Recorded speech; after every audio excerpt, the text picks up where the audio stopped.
네, 인사드리겠습니다. 안녕하세요. 네, 1월과 2월 주일에 제가 말씀을 전할 수 있는 기회가 주어져서요. 무슨 말씀을 나눌까 고민을 하다가 두 개가 떠올랐습니다. 복음과 교회에 대해서 좀 말씀을 나누고 싶다라는 마음이 있었는데요. 둘 중에 뭐를 할까 고민을 하다가 그냥 둘 다 하는 게 낫겠다 싶어서 네, 1월에는 복음에 대해서 그리고 2월에는 교회에 대해서 좀 말씀을 나누고 싶은 마음이 있습니다. 오늘은 로마서 1장 18절 말씀을 중심으로 해서 하나님의 복음이라는 제목으로 말씀을 나누려고 합니다. 하나님의 복음. 이 복음에 있어서 중요한 몇 가지 요소들을 좀 같이 생각해 보면서 우리가 믿는 복음이 무엇인지 좀 다시 한번 같이 되짚어 보고 좀 정리해 보기를 원합니다. 바울은 로마에서 하나님의 사랑하심을 받고 또 성도로 부르심을 받은 모든 자에게 이 편지를 썼다라고 1장 7절에서 말을 합니다. 그러면서요 1장 15절을 보시면요 그들에게 복음을 전하기를 원하노라라고 말을 해요. 그러므로 나는 할 수 있는 대로 로마에 있는 너희에게도 복음 전하기를 원하노라라고 말씀을 합니다. 로마에 있는 다른 사람들이라고 표현을 한 게 아니고요. 너희에게라고 말을 했습니다. 그 너희는 방금 말씀드렸던 1장 7절에 나오는 이 사람들입니다. 하나님의 사랑하심을 받고 성도로 부르심을 받은 자들. 한마디로 성도들에게 복음 전하기를 원한다라고 지금 그렇게 말을 하고 있는 건데요. 좀 이상하게 들립니다. 이 말이. 이미 복음을 듣고 구원을 받은 사람들인데 왜 이 사람들에게 지금 복음을 전한다, 전도를 한다라고 표현을 할까 조금 이상하게 들립니다. 뭐 생각할 수 있는 그런 어떤 상황들이 있긴 있습니다. 이 사람들이 구원을 받았다라고 말은 하는데 실제로 구원을 받지 못한 거죠. 그래서 복음을 전하고 싶다라고 말을 한 것일 수도 있고요. 아니면 그들이 잘못된 복음을 들어서 구원을 받았다라고 착각하고 있어서 올바른 복음을 그들에게 전하고 싶은 그런 마음이 있다라고 말을 한 것일 수도 있겠다. 이제 그런 생각이 듭니다. 그런데 로마서 말씀을 전체적으로 쭉 읽어보면은 방금 전에 생각했던 그러한 생각들이 이 로마서 안에서 찾아볼 수가 없다라는 것을 알 수 있습니다. 로마서 16장에 가서 보면은 바울이 마지막으로 아주 긴 인사를 하면서 여러 사람들을 거기서 언급을 해요. 근데 그 사람들이 사실은 그냥 모르는 사람들이 아니라 바울이 개인적으로 잘 알고 있었던 친분이 있는 사람들이었다라는 것을 우리가 알 수 있습니다. 이미 로마 교회에 바울이 잘 알고 있었던 사람들이 있었고요. 그리고 그들이 참된 하나님의 일꾼인 것을 분명하게 말을 합니다.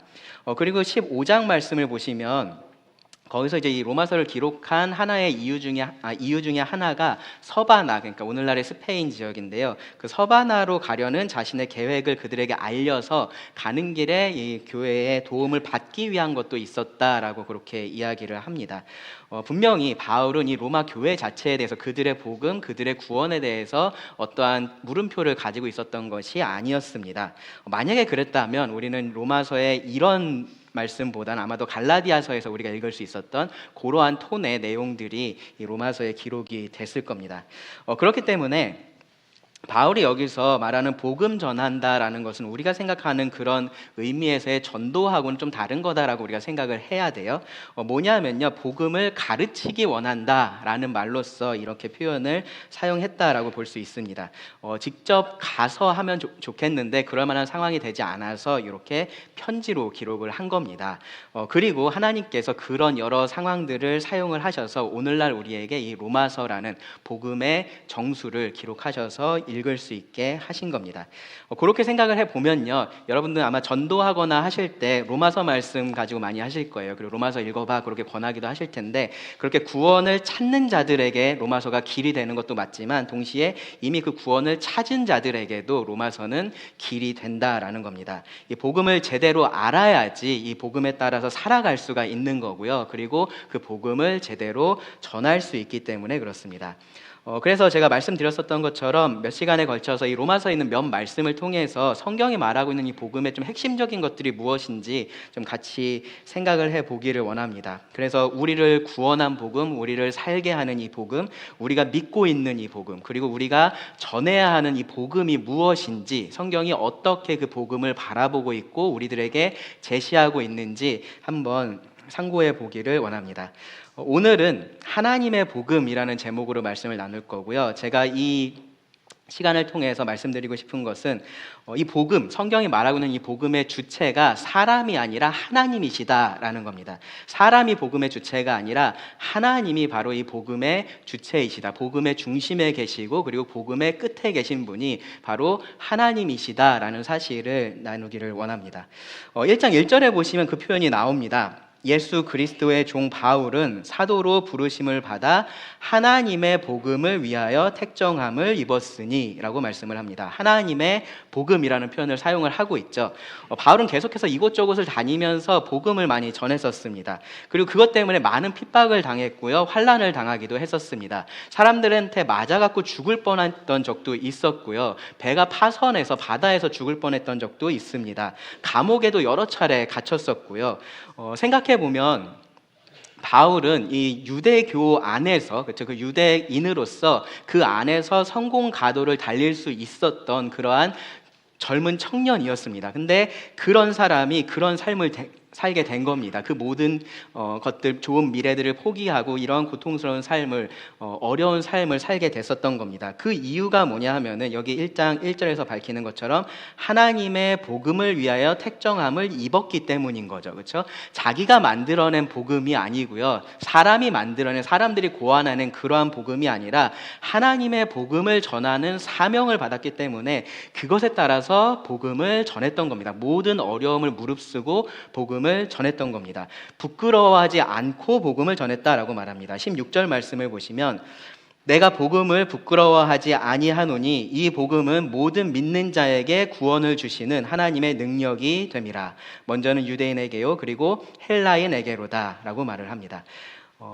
하나님은 사람에게 복음을 전하게 하시고요, 그리고 그 복음으로 사람을 구원하시는 겁니다. 사람이 사람을 구원하는 건 아니에요. 하나님께서 전하게 하신 그 복음을 통해서 하나님께서 사람을 구원하시는 겁니다. 그래서 하나님의 능력이라고 복음을 말을 하고 있는 겁니다. 그러면서요, 이제 18절에 가서 보시면 이제부터 본격적으로 이 사람을 구원하는 능력의 복음에 대해서 바울이 설명을 하기 시작합니다. 그 시작이 이렇습니다. 하나님의 진노가 불의로 진리를 막는 사람들의 모든 경건하지 않음과 불의에 대하여 하늘로부터 나타나나니. 복음, 좋은 소식이라는 뜻이죠. 그렇죠? 이 로마서가 성경이 말하는 복음에 대해서 가장 잘 말해준다라는 말을 듣고 로마서를 펼쳐서 읽기 시작한 사람은 이 부분에 와서 당황스러워할 수밖에 없습니다. 분명히 좋은 소식이라고 얘기했는데 전혀 그것하고 관련 없는 것 같은 나쁜 소식이 제일 먼저 기록되어 있기 때문입니다. 하나님이 진노하신다라고 말합니다. 사람들에게 진노하고 있다라고 말을 합니다. 나는 그런 하나님이 있는지도 몰랐었고, 하나님이 있더라도 분명히 사랑의 하나님이고 은혜의 하나님이고 정말로 나에게 어떠한 좋은 것을 주실 그러한 하나님으로 생각했는데, 진노하고 심판하시는 하나님을 성경은 가장 먼저 이야기를 하고 있는 겁니다. 뭔가가 잘못된 것 같은 생각이 듭니다. 그런데 그렇지가 않습니다. 이 로마서 1장 18절은요, 정확하게, 아주 정확하게 왜 우리에게 복음이 필요한지를 말해주고 있습니다. 우리에게 복음이 필요한 이유가 바로 하나님의 진노 때문이다라고 말을 하는 겁니다. 하나님의 진노가 불의로 진리를 막고 있는 우리의 모든 경건하지 않음과 불의에 대하여 하늘로부터 나타나기 때문이라고 말을 하고 있는 겁니다. 이 중간에 있는 부분, 이 불의에 대한 부분, 이 부분은요 다음에 조금 더 구체적으로 말씀을 드릴 거고요. 오늘 우리가 좀 주목해 보고 싶은 부분은 뭐냐 하면은 하나님의 진노가 우리에게 나타난다라는 겁니다. 하나님의 진노가 우리에게 나타난다. 그리고 그것이 우리에게 복음이 필요한 가장 직접적인 이유라고 성경이 말을 하고 있다라는 그 사실입니다.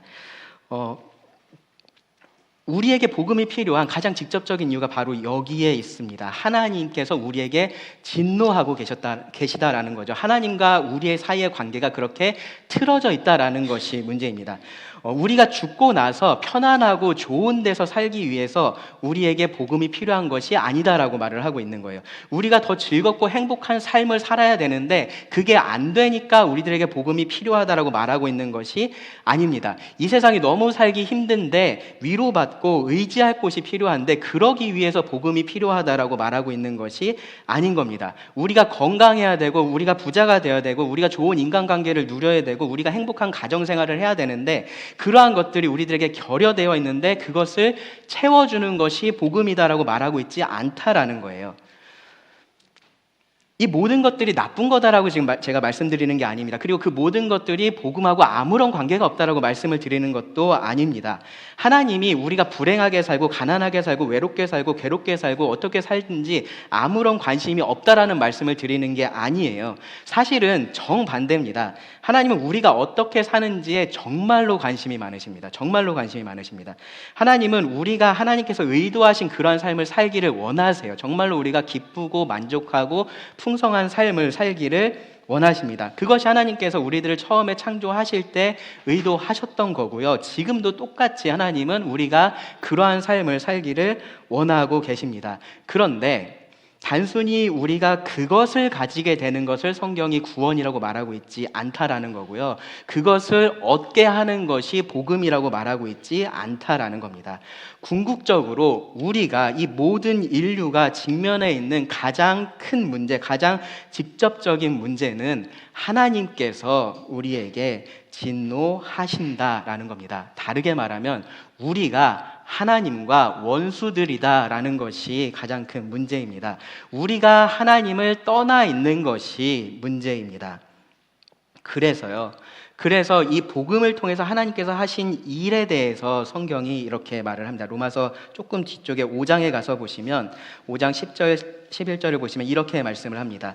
곧 우리가 원수 되었을 때에 그의 아들의 죽으심으로 말미암아 하나님과 어떻게 됐다고요? 화목하게 되었은즉 하나님과 화목하게 되었은즉 화목하게 된 자로서는 더욱 그의 살아나심으로 말미암아 구원을 받을 것이니라. 그뿐 아니라 이제 우리로 화목하게 하신 우리 주 예수 그리스도로 말미암아 하나님 안에서 또한 즐거워하느니라. 이 복음을 통해서 하나님께서 하신 일은요, 하나님과 우리의 관계를 회복하신 것이다 라는 겁니다. 베드로전서 3장 18절은 그래서 이렇게 말합니다.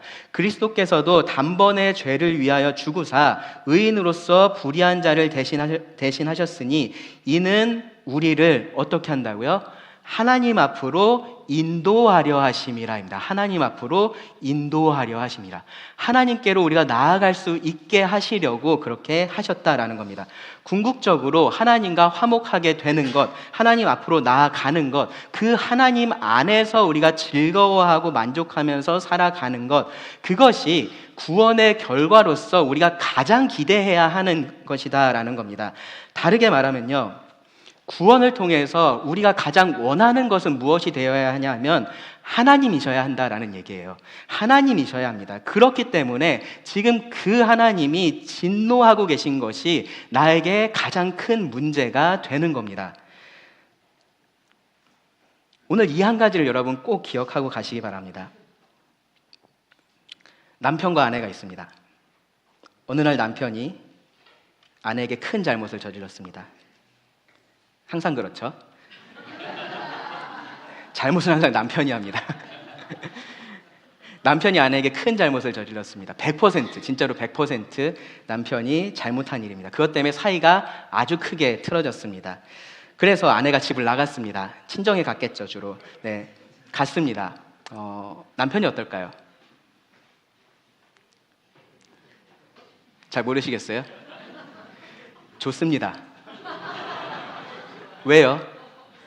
관계가 틀어졌잖아요, 그렇죠? 보기 싫은 사람이 나갔잖아요.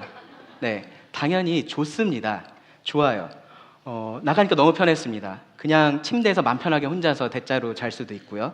밥도 그냥 맛있는 거 맨날 시켜 먹고 나가서 먹고 뭐 좋습니다. 그렇게 해서 좋았습니다. 그런데 하루 이틀이 지나고 일주일이 지나고 한 달이 지나고 시간이 많이 지났습니다. 몇 달이 지났어요? 조금씩 아내가 해주던 밥이 그립기 시작합니다.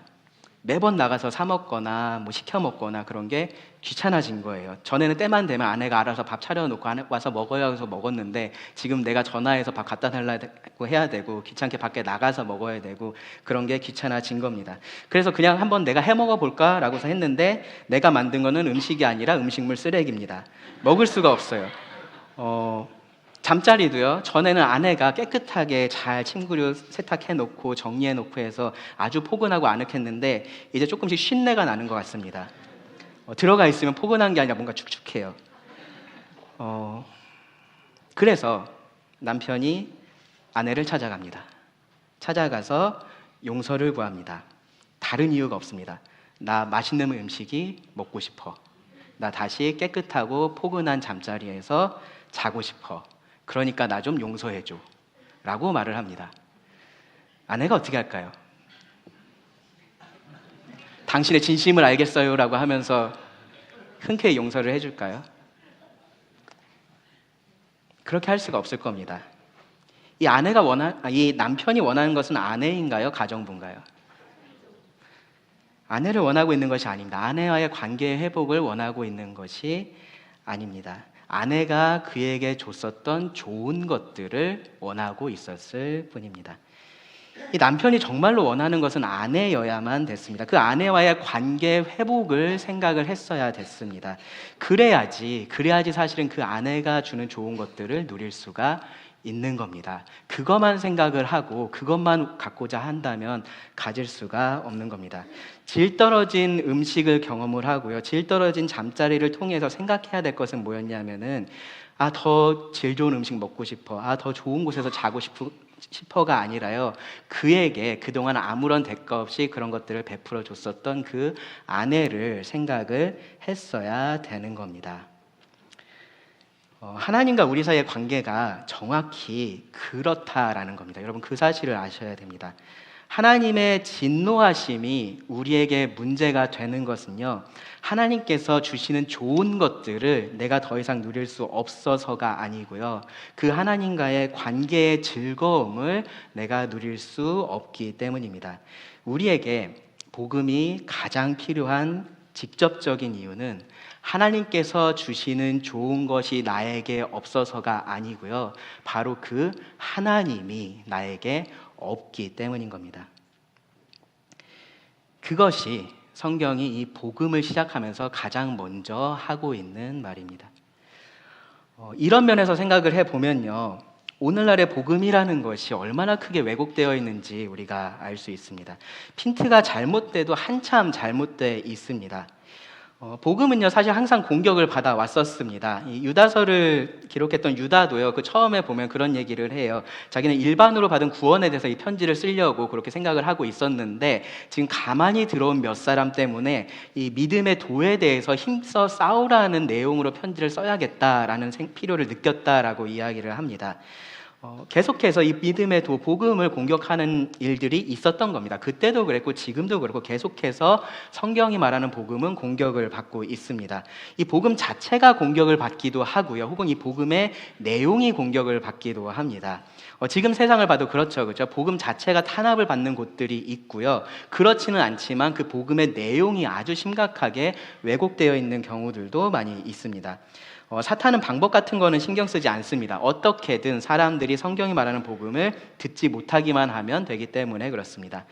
우리나라를 생각해 보면요, 복음 자체가 탄압을 받고 있다라고까지는 아직 얘기하기 어려울 수 있어요. 근데 어떤 면에서는 우리나라도 이러한 탄압이 이미 시작이 되고 있는 것 같기는 합니다. 지금도요, 여러분 아실지 모르겠지만 유튜브나 무슨 그런 SNS 가운데 온라인상에 동성애나 낙태나 남자와 여자의 역할, 그런 것에 대해서 비판적인 영상이나 글 같은 거 올리면 그런 게 검열이 됩니다. 네, 그래서 그런 것들이 그냥 내려지기도 하고요, 표시가 안 되기도 합니다.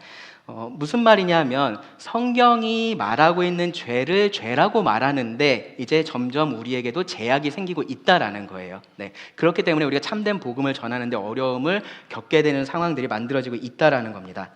그런데요, 그것보다 지금 훨씬 더 광범위하게 우리들에게 퍼져 있는 것은 뭐냐 하면 이 복음에 대한 왜곡입니다. 복음의 내용에 대한 심각한 왜곡이 우리 가운데 있습니다. 어쩌면요, 이 복음 자체를 부정하는 것보다 더 끔찍한 결과를 그것이 만들어내고 있다라고 생각을 할 수 있습니다. 왜냐하면은 그렇게 하면서 복음을, 왜곡된 내용의 복음을 믿고 그것을 전하면서 그것이 복음을 가지고 있다라고 착각을 하고 있는 것이기 때문에 그렇습니다. 정말로요, 우리 안에 광범위하게 퍼져 있는 이 왜곡된 복음의 문제는요, 한마디로 말씀드리면 이겁니다. 이 복음의 끝에 하나님이 아니라 사람이 있는 겁니다. 복음의 중심에 사람이 있고 하나님이 계시지가 않은 겁니다. 신본주의 복음이 아니라 인본주의 복음이 전파되고 있는 겁니다. 처음에 교회가 시작됐을 때를 여러분 생각해 보시면요, 그때는 이 교회가 유대주의하고 싸웠었어요. 이방인들이 어떻게 유대인이 되지 않고 하나님의 백성이 될 수 있어, 그런 생각 자체를 유대인들이 받아들일 수가 없었습니다. 인정을 할 수가 없었습니다. 그래서 그것 때문에 핍박을 하기도 했었고요, 혹은 타협점으로 나왔던 게 이런 거였습니다. 예수 그리스도를 부정하지는 않으면서 이방인이 할례는 받고 유대인과 같이 절기를 지키고 하면은 구원을 받는다라는 그러한 타협점을 그들이 만들어냈었습니다. 어떻게 보면요, 절충안을 만들어낸 것 같은데 그렇지 않다라고 바울은 분명하게 이야기를 했습니다. 갈라디아서 2장 21절에서 얘기하는데요, 내가 하나님의 은혜를 패하지 아니하노니 만일 의롭게 되는 것이 율법으로 말미암으면 그리스도께서 헛되이 죽으셨느니라. 무슨 말 하는 거냐 하면요, 은혜의 복음에 조금이라도, 정말로 조금이라도 율법이, 어떠한 행위가 기여를 한다라고 말을 하면 그 즉시로 하나님의 은혜는 패하여지는 거고 그리스도의 십자가 죽음은 아무런 의미가 없는 것이 되어버린다라고 지금 말을 하고 있는 겁니다. 그리스도께서 온전하게 이루신 이 속죄에 무엇을 더할 수 없기 때문에 그렇습니다. 오직 우리는 그 은혜에 의하여 믿음으로 말미암아 구원을 받습니다. 그럼에도 불구하고요, 이렇게 하나님의 은혜에 사람의 무언가를 더하려는 그러한 거짓된 복음은요, 계속해서 우리 가운데 있어 왔습니다. 오늘날도 사실은 그러한 왜곡된 복음이 있습니다. 그런데요, 그것하고는 조금 다른 양상으로 이 복음을 아주 심각하게 왜곡하고 있는 사람들이 있습니다. 뭐냐 하면요, 복음을 통해서 얻게 되는 그 구원의 의미를 바꿔 놓는 겁니다. 복음이 가져오는 궁극적인 결과를 바꿔 놓는 겁니다.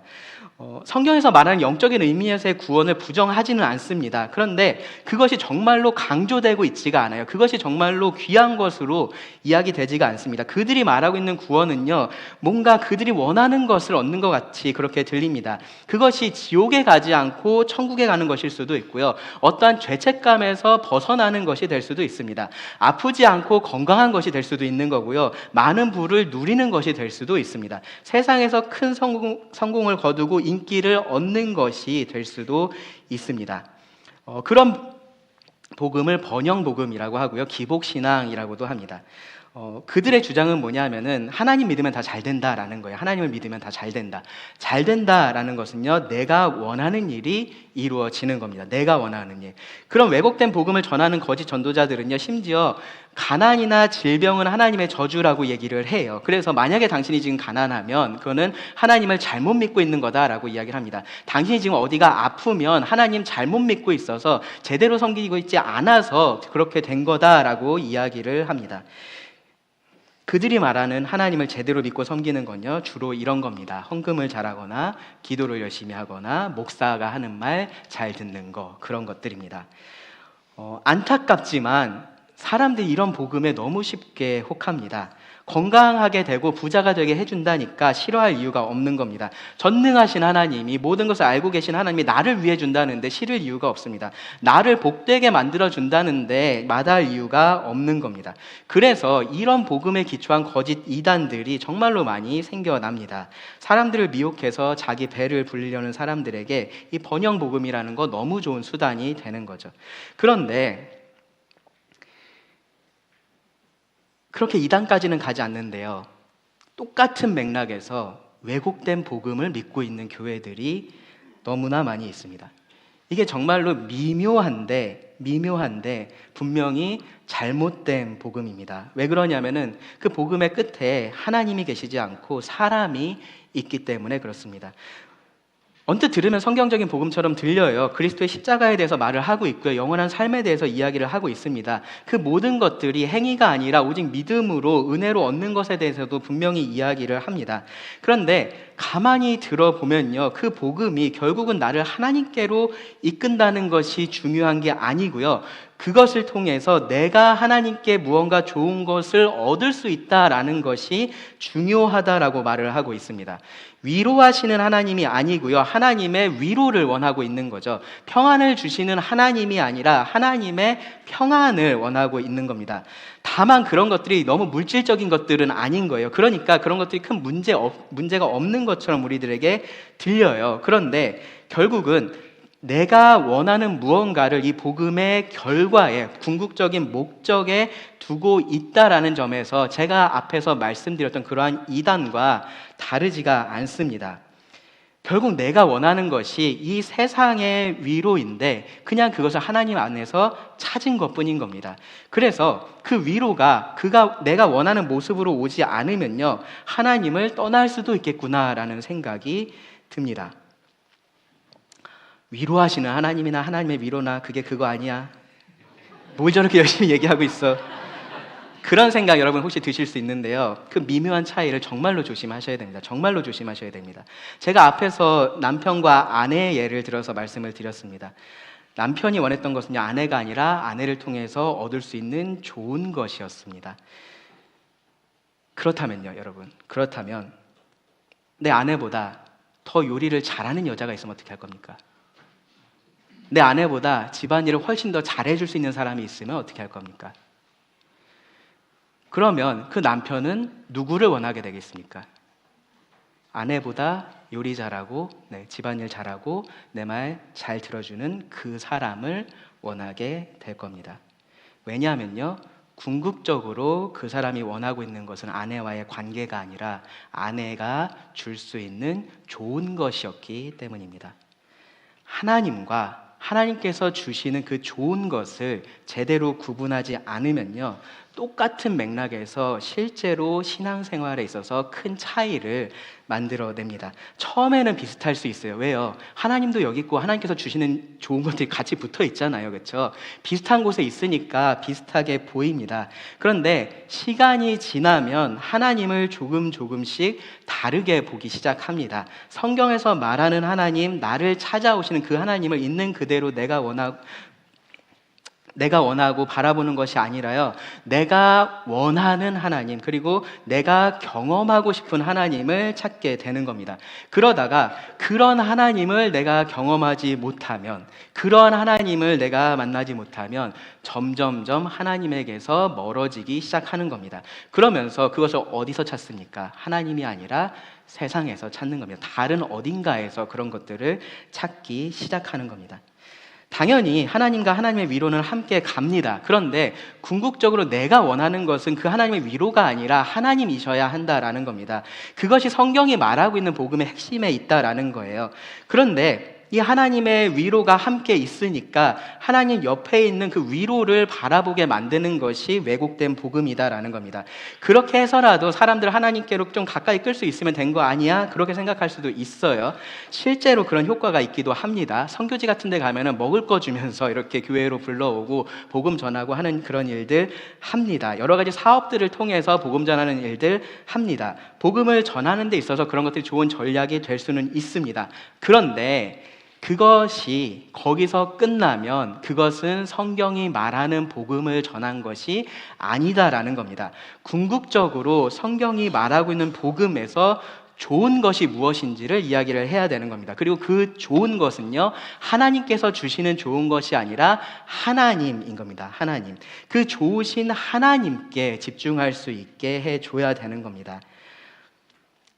예전에 조정희 목사님이 설교하면서 제가 설교를 사실 많이 기억을 못하는데 아직도 기억에 남는 설교가 하나 있어요. 그 내용 딱 그 부분만 기억에 남는데요. 뭐냐 하면요, 우리들에게 있어서 최고의 순간이 언제일 거냐라는 질문이었어요. 우리들에게 있어서 가장 영광스러운 순간이 언제일 것 같느냐라는 질문이었습니다. 그런 생각들을 저도 해본 적이 있습니다. 내가 주님 만났을 때 주님이 나를 품어주시면서 잘했다 착하고 충성된 종아 라고 말씀하시는 그러한 순간이 아닐까, 혹은 주님께서 내 머리에 그 영광의 면류관을 주실 그때가 아닐까, 그러한 생각들을 했었습니다. 근데 그러한 순간들이 다 아니다라고 이야기를 하더라고요. 그러면서 뭐라고 얘기를 했냐면은 바로 그 예수님께서 주신 그 영광의 면류관을 벗어서 내가 그 주님께 드리고 그 예수님을 예배할 때, 그때가 바로 우리 생애 최고의 순간이고 영광스러운 때다라고 그렇게 이야기를 했었습니다. 그것이 참된 복음인 거죠, 그렇죠? 하나님으로 가는 그 길에 있는 어떤 것으로 만족하는 것이 아니라 그 하나님께까지 가는 겁니다. 그 복음의 끝에 계시는 주님을 만나는 겁니다. 그 중심에 계시는 하나님을 찾는 겁니다. 주님께 칭찬을 받고 상을 받는 것, 그 나쁘다라고 얘기하는 게 아닙니다. 그런 것들이 좋은 것들입니다. 그런데 거기가 우리의 최종 목적지가 되어서는 안 된다라는 겁니다. 그것이 내가 가장 원하는 것이 되어서는 안 된다라는 겁니다. 내가 원하는 것은 하나님이셔야 됩니다. 그것이 성경이 말하는 복음의 근간에 있는 것이고요. 그리고 궁극적인 목적에 있는 것입니다. 그런 면에서 어떤 형태의 번영 복음이 됐든지, 그것이 과감한 형태가 되어 있든지 미묘한 형태가 되어 있든지 치명적인 문제가 있는 겁니다. 하나님을 복음의 가장 마지막에 두지 않고 있는 겁니다. 가장 중심에 두고 있지 않은 겁니다. 그리고 그렇다면 그것은 복음이 아닙니다. 그 복음은요, 결국 우리를 하나님 앞으로 인도하지 않기 때문에 그렇습니다. 하나님께서 주실 것 같은 좋은 것으로 우리를 인도하지, 하나님이 계신 그곳으로 우리를 인도하지 않습니다. 그리고요, 그들이 바라고 있는 것은요, 결국 구원받지 않은 사람들도 똑같이 바라고 있는 것들입니다. 단지 그 수단에 그리스도를 두고 있고 십자가를 두고 있는 것 뿐입니다. 그런다고 해서 복음이 되는 것이 아닙니다. 슬쩍 하나님의 자리에 내가 원하는 다른 것을 두면 안 된다라는 겁니다. 내가 원하는 그 어떤 것이 나쁜 것은 아닐 수 있어요. 좋은 것일 겁니다. 근데 그게 뭐가 됐든지, 그게 얼마나 좋은 것이 됐든지 그게 중요한 게 아니고요, 그게 하나님이 아니다라는 것이 중요합니다.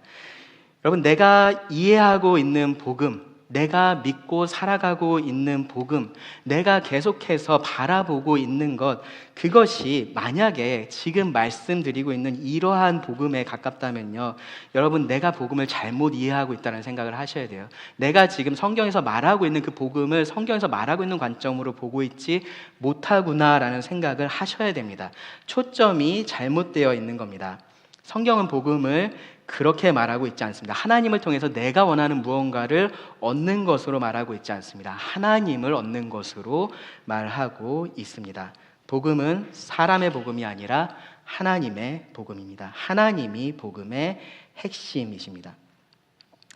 그 사실을 이해를 해야지 로마서 1장 18절을 제대로 이해할 수가 있습니다. 하나님의 진노가 불의로 진리를 막는 사람들의 모든 경건하지 않음과 불의에 대하여 하늘로부터 나타나나니. 하나님의 진노가 나랑 무슨 상관이 있을까요? 누군가가 진노했다라고 해서 그것이 다 나하고 상관이 있는 게 아니잖아요, 그렇죠? 저기 지구 건너편에 사는 어떤 아저씨가 화낸다고 해서 제가 그거 신경 쓸 이유가 하나도 없습니다. 근데 여러분, 그 아저씨가 이름이 도널드 트럼프예요. 그러면 제가 조금 신경 써야 될까요? 네, 조금은 신경을 써야 될 겁니다. 그 사람 때문에 우리나라에 어떤 영향을 줄 수도 있고요, 내가 어떤 영향을 받을 수도 있어서 그렇습니다. 하나님의 진노가 우리에게 있어서 중요한 이유가 거기에 있습니다. 하나님과 우리의 관계 때문입니다. 어떤 관계입니까? 하나님은 세상을 창조하신 유일한 창조주이시고요, 나는 그 피조물입니다. 창세기 1장 1절이 성경의 가장 첫 구절이 그것을 선포하면서 시작을 합니다. 태초에 하나님이 천지를 창조하시니라. 그 안에 우리가 있습니다. 1장 27절과 28절에서 더 분명하게 말하죠. 하나님이 자기 형상, 곧 하나님의 형상대로 사람을 창조하시되 남자와 여자를 창조하시고 하나님이 그들에게 복을 주시며 하나님이 그들에게 이르시되 생육하고 번성하여 땅에 충만하라. 땅을 정복하라. 바다의 물고기와 하늘의 새와 땅에 움직이는 모든 생물을 다스리라 하시니라. 이 말씀에서요, 우리는 하나님과 우리 사이의 관계의 중요한 특징을 알 수가 있습니다. 하나님은 우리를 창조하셨고요, 그리고 그 의미는 하나님께서 우리에 대한 주권을 가지고 계시다라는 겁니다. 이건 우리가 선택할 수 있는 게 아니에요. 우리가 어떤 물건을 만들면서 그것이 어떻게 동작할지 그 동작 원리와 쓰임새를 우리가 결정할 수 있는 것처럼 우리를 만드신 하나님은 우리에 대해서 그러한 권리를 가지고 계신 겁니다. 하나님이 사람을 창조하시고 이제부터 너네들 마음대로 알아서 살아 라고 하셨으면 상관없습니다. 근데 그게 아닌 거잖아요. 그렇죠? 하나님은 우리에게 그냥 너네가 하고 싶은 대로 살아라고 하지 않으시고요, 어떻게 살아야 하는지를 말씀해 주셨습니다. 이거는요, 이렇게 살면 괜찮을 거야, 이렇게 살아봐도 좋지 않겠니? 그런 제안이 아니에요. 가이드가 아닙니다. 지침이 아니에요. 이것은요, 명령입니다. 명령. 우리를 만드신 하나님께서 우리들에게 주신 명령입니다. 창세기의 말씀, 이 1장의 말씀을 보시면요, 하나님은 계속해서 명령을 하셨습니다. 그리고 그 모든 것들이 그대로 다 이루어졌습니다. 그리고 사람을 창조하시고도 그들에게 똑같이 명령을 하신 겁니다. 너희가 이렇게 살아야 돼 라고 명령을 하신 거예요. 근데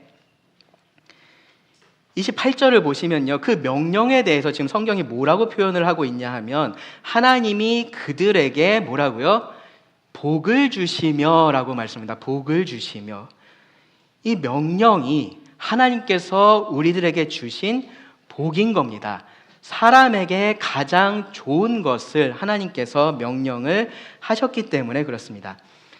하나님은 창조주로서 사람에 대한 주권을 가지고 계시면서요, 그리고 사람에게 좋은 것을 주시는 분이시다라는 그 사실을 말하고 있는 거고요. 그것이 2장에 가서도 그대로 이어집니다. 하나님은요, 땅의 모든 생물을 다스릴 수 있는 권세를 사람에게 주셨어요. 그럼에도 불구하고 사람이 절대적인 주권자가 아니라는 사실을 알게 하셨습니다. 뭐를 통해서요?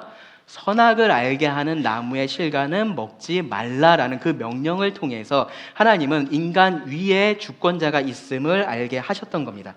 그리고요, 하나님은 사람에게 좋지 않은 부분이 있다라는 것을 보셨습니다. 혼자 사는 것이 좋지 않았습니다. 그래서 하나님은 돕는 배필을 지으시고 그에게 이끌어 오셨습니다. 그래서 아담은 하와를 만났고요, 인류 최초의 씨를 지으면서 그 기쁨을 표현했었습니다. 하나님께서 사람에게 좋은 것을 계속해서 주신다, 그것이 하나님의 의도다라는 것을 우리가 볼 수 있는 장면입니다.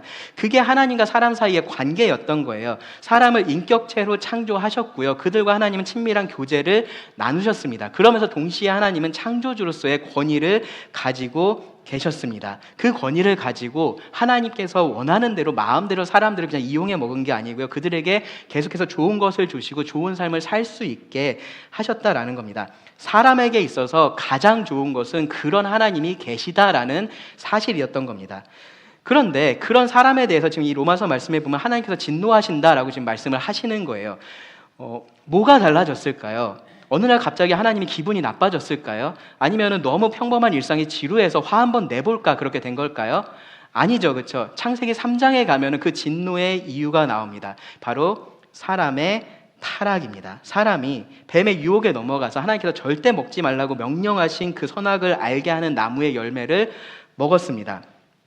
그러면서요, 그것으로 창세기 2장까지 이어져 왔었던 그 하나님과의 좋은 관계를 사람이 깬 겁니다.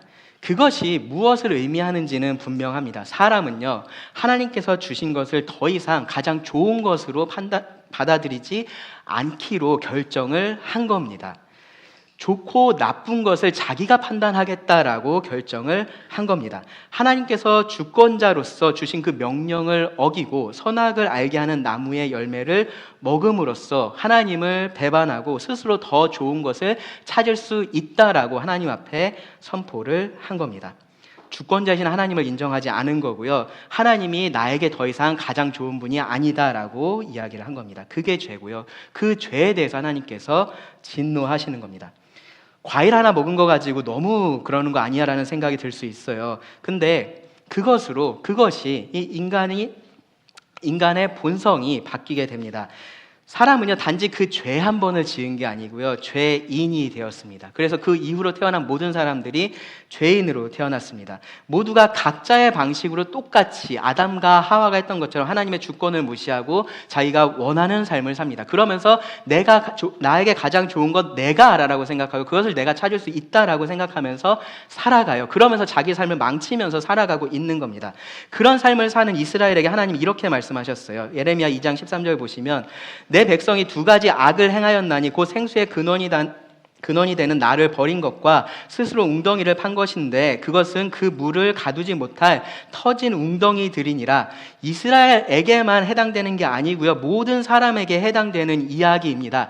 가장 좋은 것을 주실 수 있는 하나님, 가장 좋으신 그 하나님을 떠나서 자기가 좋은 것들을 찾고 있는 겁니다. 하나님을 다른 것으로 대체를 한 겁니다. 위대하신 하나님을 하찮은 것으로 대체하려는 노력을 계속해서 하고 있는 겁니다. 그 어리석음을 바울이 로마서에서 이렇게 말을 합니다. 1장 23절에서 썩어지지 아니하는 하나님의 영광을 썩어질 사람과 새와 짐승과 기어다니는 동물 모양의 우상으로 바꾸었느니라. 이런 죄에 대해서 우리에게 하나님께서 진노를 하시는 겁니다. 그 하나님의 진노가 우리에게 계속해서 나타나고 있는 겁니다. 그리고 이 하나님의 진노가요, 우리에게 복음이 필요한 가장 직접적인 이유입니다. 우리에게 복음이 필요한 이유는 우리에게 하나님이 필요하기 때문에 그렇습니다. 다른 모든 이유는 부차적인 이유입니다. 그래서요, 세상에 좋은 것들 다 추구해보고 그거 누려봤던 솔로몬이 이렇게 말을 합니다. 전도서 12장 1절 2절을 보시면, 너는 청년의 때에 너희 창조주를 기억하라. 곧 공고한 날이 이르기 전에, 나는 아무 낙이 없다고 할 해가 가깝기 전에, 해와 빛과 달과 별들이 어둡기 전에, 빛 위에 구름이 다시 일어나기 전에 그리하라. 사람들은요, 자기가 다 독립적인 존재라고 생각을 해요. 그냥 내가 하고 싶은 대로 살다가 내가 하고 싶은 대로 그냥 그렇게, 내가 죽고 싶은 대로 그냥 그렇게 죽으면 끝이라고 그렇게 생각을 합니다. 그런데 성경은 그렇지 않다라고 말합니다. 하나님이 계시다라고 말을 합니다. 세상을 창조하신 우리의 하나님이 계시다라고 말을 합니다. 그 하나님과 나의 관계가 중요하다라고 말을 합니다. 나에게 있어서 그 하나님이 가장 중요한 분이셔야 한다라고 말을 하고 있습니다.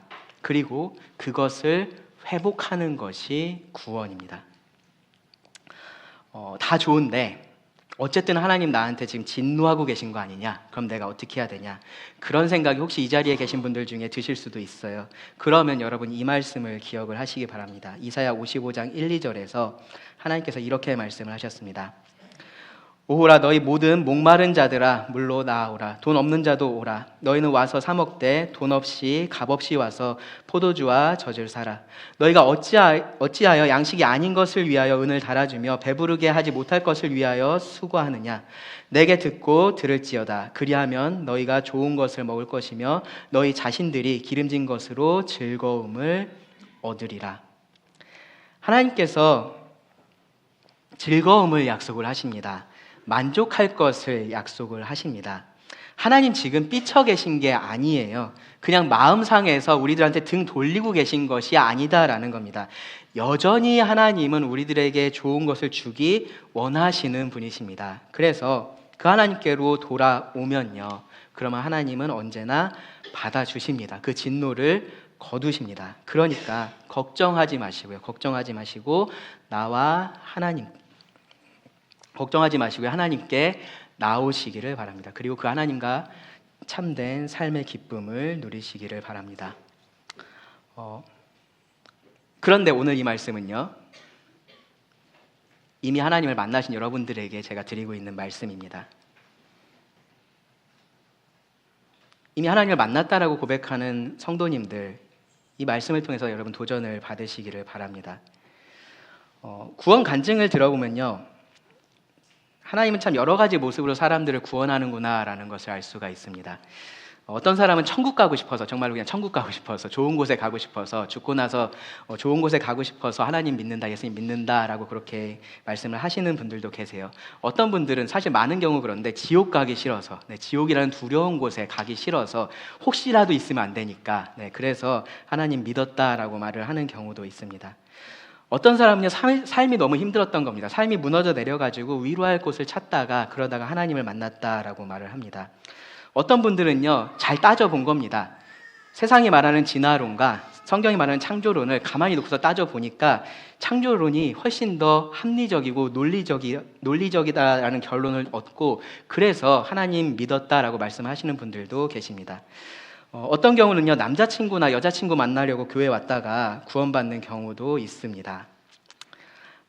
어떻게 복음을 듣게 됐든지 무엇이 그 마음을 움직였는지 그런 것들은 다양할 수 있어요. 그런데 성경이 말하는 참된 복음을 듣고서 여러분 구원을 받으신 거라면요, 그 모든 것들은 복음의 궁극적인 목적이 아니었다라는 것을 아셔야 됩니다. 우리가 처음 누군가를 사랑하게 될 때는 항상 이유가 있어요. 그렇죠? 그 사람의 뭐가 마음에 들어서 어떤 것에 대해서 매력을 느껴서 어떤 사람을 사랑하게 됩니다.